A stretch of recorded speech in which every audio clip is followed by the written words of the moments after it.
Film शुरू होती है एबनी नाम की एक औरत से, जो अपनी मॉम और 3 बच्चों के साथ एक नए घर में शिफ्ट हुई है, क्योंकि किसी बात की वजह से उसका अपने हस्बैंड से झगड़ा हो गया था और वो अकेले ही अपने बच्चों को पाल रही थी। एबनी की मॉम को कैंसर था, मगर उनका मानना था कि आज मैं गॉड की वजह से ही जिंदा हूँ। वो काफी रिलीजियस मजहबी थी, इसीलिए रोजाना चर्च जाया करती थी। गॉड पर उनका बहुत यकीन था और वो वहाँ दुआएं मांगा करती थी। करें बात एबनी की, वो बिल्कुल भी रिलीजियस नहीं थी और ना ही उसके दोनों बेटे, इसलिए वो भी चर्च नहीं जाते थे। सिर्फ उसकी बेटी ही थी जो अपनी नानी के साथ चर्च जाया करती। जब से उसका झगड़ा अपने हस्बैंड से हुआ था, एबनी काफी डिस्टर्ब रहने लगी थी, जिस वजह से वो बहुत शराब पीती और बच्चों के साथ भी काफी सख्ती से पेश आती। पैसों के मामले में भी वो काफी कंजूसी करती थी, जिस वजह से बच्चे उसे पसंद नहीं करती थी। यहाँ तक कि अपनी माँ से भी उसकी नहीं बनती थी। अब एक दिन जब वो लोग खाना खा रही थी, तो एबनी का छोटा बेटा एंड्रे दूध मांगता है, पर एबनी ये कहकर मना कर देती है कि डॉक्टर ने कहा है कि तुम्हें दूध से एलर्जी है, ज्यादा दूध नहीं देना, इसलिए और तुम्हें नहीं मिलेगा। इस पर एंड्रे कहते हैं, मॉम ऐसा किसी डॉक्टर ने नहीं कहा, आप बस कंजूसी कर रहे हैं। ये सुन एबनी को गुस्सा आ गया,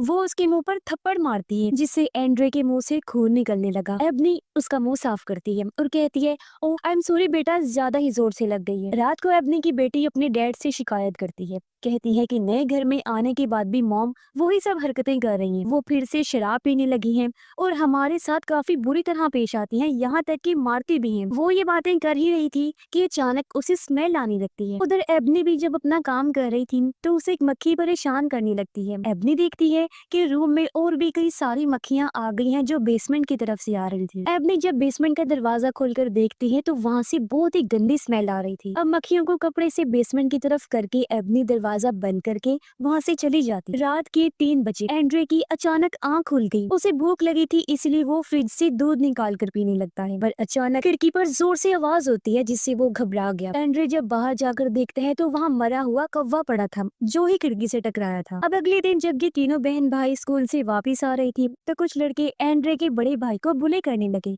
यानी उसे परेशान करने लगते हैं। एक लड़का तो उसे पत्थर भी फेंक के मारता है, जिससे उसके सर पर चोट आ गई, लेकिन वो अभी भी उन्हें कुछ नहीं कहते और चुपचाप वहाँ से चले जाते। घर में एबनी को अपने बड़े बेटे की अलमारी से शराब की बोतल मिलती है। तब उसके आते ही वो अपने बेटे से पूछती है कि मेरी शराब की बोतल तुम्हारी अलमारी में क्या कर रही है, तुम कब से पीने लग गई हो? हाँ। तब उसका बेटा बड़ी मासूमियत से कहता है, मॉम मैं नहीं पीता, बल्कि आपसे छुपा के रखी है ताकि आप ना पी पाए। अब एबनी अपनी बेटी से पूछती है कि इसके सर पर चोट कैसे लगी। जब उसने बताया कि गली के लड़के ने मारा है, तो एबनी को काफी गुस्सा आ गया। वो फौरन गली में जाकर बुरी तरह उस लड़के को पीट देती है और कहती है कि आइंदा की बात मेरे बच्चों से दूर रहना। फिर जब वो बैठी थी तो मक्खियां फिर से उसे परेशान करने लगती हैं। इस बार भी ये मक्खियां बेसमेंट से ही आ रही थी। तभी वो देखती है कि एंड्रे अकेले में किसी से बातें कर रहा है। एबनी पूछ भी लेती है कि तुम किससे बातें कर रही हो? तो वो कहता है अपनी दोस्त से, जिसका नाम ट्रे है। ये सुन एबनी को अजीब तो लगा, लेकिन वो ये सोचती है कि शायद एंड्रे ने अपना कोई ख्याली दोस्त बनाया होगा,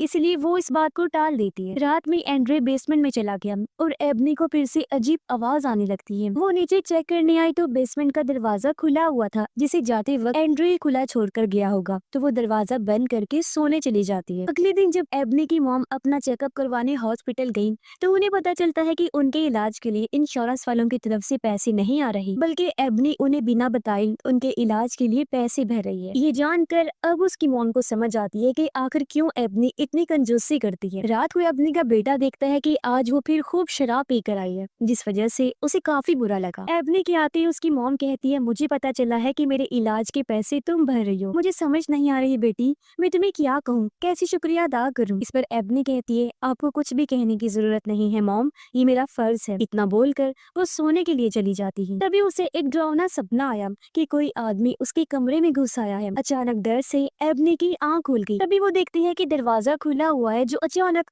जोर से बंद हो जाता है, जैसे कि अभी अभी कोई रूम से बाहर गया हो। एबनी को लगता है कि जरूर घर में कोई चोर घुस आया है, इसीलिए वो बैट लेकर नीचे चेक करने लगी, लेकिन उसे वहाँ कोई भी नहीं मिलता। तभी उसने देखा कि बेसमेंट का दरवाजा अभी भी खुला हुआ है और अब तो पहले से भी ज्यादा गंदी स्मेल वहाँ से आ रही थी। इससे एबनी का दिल खराब हो गया और उसे उल्टी होने लगती है। तभी पीछे से उसका बड़ा बेटा आ गया। कहता है, जब आपने मेरी अलमारी चेक की तो वहाँ से मेरे पैसे क्यों लिए? एबनी कहती है, पहले तो मुझे ये बताओ कि इतने सारे पैसे तुम्हारे पास आए कहाँ से? तो वो बताता है कि वो पैसे मुझे डैड भिजवाते हैं। मैं पैसे जोड़ रहा हूँ ताकि अलग कहीं और जाकर रह सकूं, क्योंकि मैं आपके साथ नहीं रहना चाहता। वो अपने पैसे वापस मांगता है। जिससे एबनी को गुस्सा आ गया। वो अपने बेटे के मुंह पर थप्पड़ मारती है। उसके बेटे को भी गुस्सा आया। वो एबनी को धक्का मार देता है जिससे वो नीचे गिर गई। इससे उसका तो जैसे दिमाग ही खराब हो गया। वो उठती है अपने बेटे को मारने के लिए, लेकिन तभी यहाँ एंड्री आने लगता है ताकि अपने भाई की मदद कर सके, मगर वो किसी चीज से टकराकर नीचे गिर जाता है। तभी अपनी जल्दी से जाकर उसे संभालती है। एबनी का बड़ा बेटा उसे ताना देता है कि वाह मॉम वाह, आप तो अपने बच्चों को लेकर बहुत अच्छा माँ होने का फर्ज निभा रही हैं। आपको तो बेस्ट मॉम होने का अवार्ड मिलना चाहिए। इतना बोलकर गुस्से में वो चला गया। कुछ देर बाद एबनी उसके पैसे वापस रख देती है और कहती है कि बेटा प्लीज तुम मुझे छोड़ के मत जाना, मैं खुद को बदलने की कोशिश कर रही हूँ, प्यार से रहूंगी तुम लोगों के साथ। अब मक्खियों और बदबू से परेशान होकर अगले दिन एबनी प्रेस कंट्रोल वालों को बुलाती है बेसमेंट को चेक करने, और वहाँ से मरी हुई बिल्ली मिलती है। लेकिन बिल्ली हटाने के बदले वर्कर बहुत सारे पैसे मांगता है। एबनी के पास इतने पैसे नहीं थी तो वो मना कर देती है, मगर फिर उसका बड़ा बेटा आकर वर्कर को पैसे देता है। अगले दिन यहाँ एक सोशल वर्कर भी आती है जो ये देखने आई थी कि एबनी अपने बच्चों के साथ कैसे रह रही है, ठीक से रह भी रही है या नहीं। असल में एबनी की बेटी ने क्योंकि अपने डैड को शिकायत कर दी थी तो उसके डैड ने केस करवा दिया था कि एबनी बच्चों की कस्टडी के लायक नहीं है, बच्चे उसके साथ नहीं रहने चाहिए। वो शराब पीती है और बच्चों को मारती पीटती है। सोशल वर्कर देखती है कि उसके बेटे की बाजू पर निशान बना हुआ है। एंड्री को भी चोट लगी हुई है, जिस बारे में वो उनसे पूछती है, लेकिन बच्चे उसे कुछ नहीं बताते और बात को टाल देते हैं। लेकिन सोशल वर्कर समझ गई थी कि बच्चे कुछ छुपा रहे हैं, जरूर एबनी ने इन्हें मारा पीटा था, इसलिए वो एबनी को वार्न करके वहाँ से चली जाती है। बाहर आकर वो देखते हैं कि एक और औरत इन पर नजर रख रही है, लेकिन ये सोचकर वो टाल देते हैं कि जरूर ये भी सोशल वर्कर के साथ ही आई होगी। अगले दिन एबनी की बेटे की बर्थडे थी। एबनी उसकी बर्थडे पार्टी करती है और उसे वही महंगा फोन तोहफे में देती है जो इतने टाइम से उसकी बेटी मांग रही थी। उसकी बेटी खुश हो गई और अपनी माँ के गले से लग जाती है। पार्टी के दौरान एबनी को धम धम की आवाज आती है जो बेसमेंट से आ रही थी। उसने जब चेक किया तो वहाँ एंड्रे खड़ा था जो दरवाजे पर अपना सर मार रहा था। साथ ही उसका बर्ताव भी काफी अजीब था। एबनी उसे यहाँ पाकर काफी हैरान रह जाती है और कहती है, मैं तो तुम्हें ऊपर सुलाकर आई थी ना, तो तुम फिर यहाँ क्या कर रही हो? तब एंड्रे जवाब देता है कि मैं अपने दोस्त ट्रे से मिलने आया था जो बेसमेंट में बने एक होल में रहता है। एबनी को ये चीज काफी अजीब लगी। एंड्रे को जब उसने चेक किया तो उसे तेज बुखार था, इसलिए एबनी उसे वापस ऊपर उसके कमरे में ले जाकर सुला देती है। पार्टी खत्म होने के बाद एबनी देखती है कि एंड्रे फिर से नीचे खड़ा हुआ है और ये तीसरी बार था जब वो अपने बेड से उठकर आ गया था। और क्योंकि एबनी को भी काफी नींद आ रही थी इसलिए वो एंड्रे को फिर से ऊपर भेजकर सोने के लिए चली जाती है। लेकिन आधी रात को फिर से पूरे घर में धम धम की आवाजें आने लगती है। इस बार ये आवाजें सभी को सुनाई दे रही थी। एबनी चिल्लाकर बच्चों को कहती है कि शोर मत करो, चुप करके सो जाओ। लेकिन जब फिर भी आवाजें नहीं रुकती तो एबनी को गुस्सा आ गया। वो बच्चों के पास जाती है चेक करने और हम बच्चों की चीखों की आवाजें सुन पाते। ये आवाजें सुनकर एबनी की मॉम भी वहाँ आ गई जो देखती है कि बच्चे डरे सहमे दीवार के साथ बैठे हुए हैं और उनके सामने अजीब हालत में एबनी बैठी हुई थी। सारी सूरत हाल देखकर एबनी की मॉम को काफी अजीब लगा। वो बच्चों से पूछती है कि यहाँ क्या हो रहा है। तब बच्चे कहते हैं कि मॉम हमें दीवार के साथ पटक के मार रही थी। इस पर एबनी रोते हुए कहती है कि नहीं मॉम, मैंने कुछ भी नहीं किया ऐसा। अब कल तो हबी हो जाती है क्योंकि तीनों बच्चे स्कूल जाकर अजीबोगरीब हरकतें करने लगते हैं। एंड्रे तो क्लास के दौरान टॉयलेट ही कर देता है। ना सिर्फ ये बल्कि वो उसे खाने भी लगा और जब टीचर ने उसे ऐसा करने से मना किया तो वही चीज वो टीचर की तरफ भी फेंक के मारता है। उसकी बहन भी अपने टीचर को जाकर कहती है कि मेरे जिस्म से खून आ रहा है, यानी उसे फीमेल्स वाला मसला हो गया था। एबनी का बड़ा बेटा जब क्लास में था तो एक लेक्चर के दौरान वो जोर जोर से हंसने लगता है। टीचर भी उसे रोकने आई लेकिन उसकी हंसी तो रुकने का नाम ही नहीं ले रही। ऐसी हालत में वो जमीन पर बैठकर और ज्यादा हंसने लगता है। इसके बाद तीनों बच्चों का चेकअप करवाने के लिए उन्हें हॉस्पिटल ले जाया जाता है। दिमागी टेस्ट के दौरान जब एंड्रे को एक कौवे की तस्वीर दिखाई जाती है तो वो उसे ट्रे कहकर बुलाता है। तीनों बच्चों के टेस्ट करने के बाद डॉक्टर एबनी को बताती है कि रिपोर्ट्स बिल्कुल नॉर्मल आई हैं और बच्चे बिल्कुल ठीक। ये सुन एबनी डॉक्टर से बहस करने लगी कहती है कि मेरे बेटे ने टॉयलेट करके वो सब किया, ये कोई नॉर्मल बात नहीं है, जरूर आपसे कोई गलती हुई है, आप दोबारा टेस्ट करिए। इस पर डॉक्टर को गुस्सा आ गया, वो उल्टा एबनी से ही सवाल करने लगी कि बच्चों के जिस्म पर चोटों के निशान हैं, आप पहले ये बताएं कि वो कैसे हुए। इस पर एबनी कोई जवाब नहीं देती और चुपचाप वहाँ से चली जाती। बाहर आकर एबनी की मॉम उसे कहती है कि तुम खामखा डॉक्टर से बहस कर रही थी, वो ठीक कह रही है कि रिपोर्ट्स नॉर्मल हैं और बच्चे ठीक है, क्योंकि मेरे हिसाब से बच्चों के साथ कुछ और ही हुआ है, कोई पैरानॉर्मल चीज। मतलब कि मुझे लगता है कि घर में कोई बुरी आत्मा है और वो ही ये सब कर रही है। घर आने के बाद एबनी की मॉम दीवार पर एक क्रॉस लगा देती है। तब एबनी कहती है, मॉम ये सब फजूल की चीजें हैं, इनसे कुछ भी नहीं होता। फिर जब एबनी एंड्री को नहलाने जाती है तो उसने देखा कि मेरे बड़े बेटे ने एंड्री को जोर से पकड़ा हुआ है और वो उसे बाथ टब में डुबोकर मारने की कोशिश कर रहा है। एबनी फौरन भाग आई, एंड्री को छुड़वाने की कोशिश करती है, लेकिन उसने बहुत जोर से पकड़ा हुआ था। अब एबनी अपनी पूरी ताकत लगाकर अपने बड़े बेटे को दूर खींच लेती है और इस तरह एंड्री की जान बच जाती है। तभी यहाँ एबनी की मॉम भी आ गई और एबनी का बड़ा बेटा अपनी नानी के गले से लगकर रोने लगा। कहता है, पता नहीं मैं ये क्यों कर रहा था, ऐसा लग रहा था जैसे मुझसे कोई और करवा रहा था। अब बच्चों के साथ इस तरह की अजीब चीजों की वजह से कुछ दिन तक एबनी उन्हें स्कूल नहीं भेजी। इस बारे में सोशल वर्कर को भी पता चल गया, इसलिए अगले दिन वो बच्चों को देखने आती है, लेकिन एबनी उसे बच्चों से मिलने नहीं देती और उसे समझाने की कोशिश करती है कि मेरे बच्चों के साथ बहुत अजीब चीजें हो रही हैं। तभी एबनी की मॉम बहुत गुस्से में बैट लेकर यहाँ आ जाती है और वो सोशल वर्कर को अपने घर से धक्के मारकर निकाल देती है। बाहर वही अजीब औरत फिर से आई हुई जो उनकी तस्वीरें ले रही होती है। तब एबनी की मॉम उसे भी गालियां देकर वहाँ से भगा देती है। इसके बाद एबनी की मॉम अपने चर्च वालों के पास मदद मांगने के लिए जाती है। उन्होंने बताया कि हमारे घर में कोई बुरी आत्मा है, तो आप हमारी मदद कीजिए। पर चर्च वालों ने मना कर दिया कि हम आपकी कोई मदद नहीं कर सकते, इस मामले में आप किसी और से जाकर मदद मांगे। उधर एबनी से मिलने वही अनजान औरत आती है जिसे सोशल वर्कर की ही साथी समझ रहे, लेकिन वो कोई और ही थी। वो एबनी को बताती है कि मैं जानती हूँ तुम परेशान हो, तुम्हारे साथ अजीब चीजें हो रही हैं क्योंकि तुम्हारा घर भूतिया है, तुम मुसीबत में हो और मुझे तुम्हारी मदद करने के लिए गॉड ने भेजा है क्योंकि मैं एक प्रीस्ट हूँ। फिर वो एबनी को इस घर की तारीख के बारे में बताती है और उसे एक फैमिली की तस्वीर दिखाकर कहती है कि 20 साल पहले इस घर में एक फैमिली रहा करती थी और उनके छोटे बेटे के साथ भी वही सब हुआ था जो अब आपके बेटे एंड्रे के साथ हो रहा है। उन्होंने हर तरह से अपने बेटे का इलाज करवाया था, लेकिन उसे जरा सा भी फर्क नहीं पड़ा था। तब जाकर उन लोगों ने मुझसे बात की मदद मांगी। ये सुनकर एबनी कहती है, फिर आपने उस बच्चे का एग्जॉर्सिज्म किया होगा, यानी उस आत्मा को बच्चे के अंदर बुलाकर उसे भगाना। तब प्रीस्ट कहती है कि नहीं, मैं कोई एग्जॉर्सिस्ट नहीं हूँ जो एक्सॉर्सिज्म करती, बल्कि मैं तो एक प्रीस्ट हूँ और मैंने तब उस पर डिलीवरेंस किया था जो एक्सॉर्सिज्म से अलग होता है। इसमें उस बुरी आत्मा को भगाने के लिए हमें किसी के अंदर बुलाना नहीं पड़ता, बल्कि सिर्फ किसी होली चीज जैसे कि होली वाटर, इसी तरह की कोई और पाक साफ चीज से उस बुरी आत्मा को छूकर भगाया जाता है। यानी जिस पर हमें शक हो कि इसके अंदर आत्मा है, जैसे कि इस टाइम तुम्हारे बेटे एंड्रे के अंदर लग रहा है। आगे प्रीस्ट बताती है, मगर उस टाइम मैं डिलीवरेंस करने में कामयाब नहीं रही थी, वो फेल हो गया था, जिस वजह से मैं उनके बच्चे को नहीं बचा पाई, वो मर गया। लेकिन बच्चे की मौत के बाद भी सब वैसा ही रहा। कुछ टाइम बाद उस बच्चे की मॉम को पता नहीं क्या हुआ, आधी रात को उसने अपने सोए हुए हस्बैंड को मार डाला, कुल्हाड़ी से उसका सर काट कर। फिर उसने अपनी बेटी को भी मार दिया और आखिर में अपनी भी जान ली। अब एबनी उस फैमिली के बच्चे का नाम पूछती है जिसकी सबसे पहले मौत हुई थी। तो प्रीस्ट बताती है कि उसका नाम ट्रे था। ये सुन एबनी चौंक जाती है। वो प्रीस्ट को बताती है कि एंड्रे ने अपना एक ख्याली दोस्त बनाया हुआ है जिसका नाम भी उसने मुझे ट्रे ही बताया था। प्रीस्ट कहती है वो कोई दोस्त नहीं है, दुश्मन है, क्योंकि वो एक शैतान है जो बच्चों के सामने बच्चों के ही रूप में आता है ताकि वो उन्हें धोखा दे सके, और वो ऐसे करते करते तुम्हारे बेटे को ले जाएगा। अब ये सुनकर एबनी को गुस्सा आ गया, क्योंकि वो गॉड पर तो यकीन रखती नहीं, शैतान पर क्या रखती। इसलिए वो प्रीस्ट को कहती है ये क्या बकवास लगा रखी है, और उसे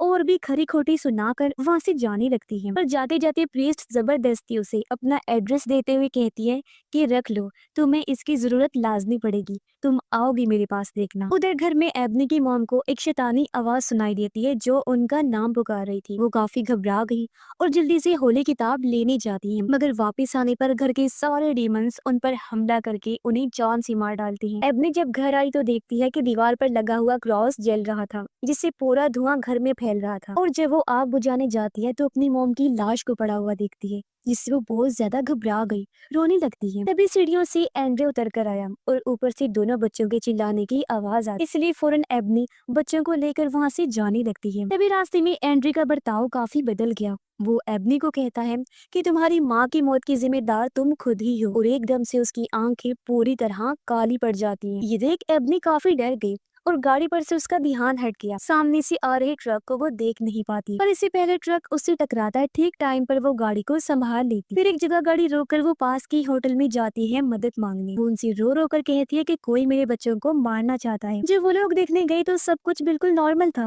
और बच्चे भी बिल्कुल ठीक बैठे हुए थे। ये देखकर उन लोगों को एबनी पर काफी गुस्सा आया और वो उसे ही पागल कहने लगते हैं। इसके बाद एबनी के दिमाग का टेस्ट किया जाता है। डॉक्टर उससे पूछती है, क्या तुम अभी भी शराब पीती हो? लेकिन वो झूठ बोल देती है कि नहीं, मगर डॉक्टर ने उसका झूठ पकड़ लिया था क्योंकि उसका ड्रिंक वाला टेस्ट पॉजिटिव आ गया था। इसलिए बच्चों की कस्टडी एबनी से छीनकर एक चर्च को दे दी जाती है। बच्चों को उसके सामने ही ले जाया जाता है और वो कुछ नहीं कर पाती, बस देखती ही रही। इन सब की वजह से उसकी आंखों में आंसू थे और अब थक हार कर वो प्रीस्ट के पास जाती है उससे मदद मांगने के लिए। हॉस्पिटल में सोशल वर्कर एंड्रे को देखने आती है, जिसकी हालत बिगड़ती जा रही थी। नर्स उसे बताती है कि एंड्रे काफी अजीब बर्ताव कर रहा है, पता नहीं कैसी आवाजें निकाल रहा था। कुछ देर पहले तो वो किसी और ही जुबान में बात कर रहा था। उधर प्रीस्ट एबनी को बताती है कि तुम्हारे घर में बहुत सारे डेमंस हैं और उन्हीं में से किसी एक ने तुम्हारे बेटे एंड्रे को पोजेस्ट कर लिया है, यानी कि अपने कंट्रोल में, और उसी के जरिए वो तुम्हारे बाकी दोनों बच्चों को भी कंट्रोल कर पा रहा है। वो तुम्हारे जैसे कमजोर लोगों को अपना शिकार बनाता है, लेकिन अब मैं तुम्हें ताकतवर बनाऊंगी और तुम्हें गॉड पर यकीन करना सिखाऊंगी। प्रीस्ट उसे यहाँ हिम्मत देती है और प्रे करना, दुआएं मांगना सिखाती है। हॉस्पिटल में सोशल वर्कर एंड्रे से बात करने जाती है तो वो शैतानी आवाज में कहता है कि मैं एंड्रे नहीं हूँ। वो पूछती है, तो फिर तुम कौन हो? तब एंड्रे के अंदर का डीमन कहता है, पहले मेरी बेल्ट खोलो, मैं फिर तुम्हें बताऊंगा कि मैं कौन हूँ। इस पर सोशल वर्कर कहती है, मैं तो ऐसा कुछ नहीं करने वाली हूँ। तब वो डीमन अपना फुल जोर लगाकर खुद ही अपनी बेल्ट को तोड़ देता है। वो बेड पर से सीधा जमीन पर कूदता है, फिर उल्टे हाथ पांव दीवार पर चढ़ने लगता है। ये देख वो काफी डर जाती है और जल्दी से आकर डॉक्टर को इस सब के बारे में बताती है, लेकिन डॉक्टर उसकी बातों का यकीन ही नहीं करता। अब एबनी नर्स के हुलिये में हॉस्पिटल आई और चालाकी से एंड्रे को हॉस्पिटल से बाहर निकाल आती है, जहाँ बाहर गाड़ी में प्रीस्ट उसका इंतजार कर रही थी क्योंकि वो डिलीवरेंस करने वाली थी। और ये दोनों फिर एंड्रे को लेकर उसी भूतिया घर में आ जाते हैं। प्रीस्ट एबनी को बताती है कि डिलीवरेंस के दौरान डीमन हमें फंसाने के लिए हमारे साथ चाल चलने की कोशिश करेगा। वो तुम्हारे किसी फैमिली मेंबर का भी रूप ले सकता है, तो परेशान मत होना और जरा संभल कर रहना। इसके बाद प्रीस्ट डिलीवरेंस करते हुए एंड्रे के ऊपर होली वाटर डालती है, जिससे डीमन तड़पने लगता है और अचानक वो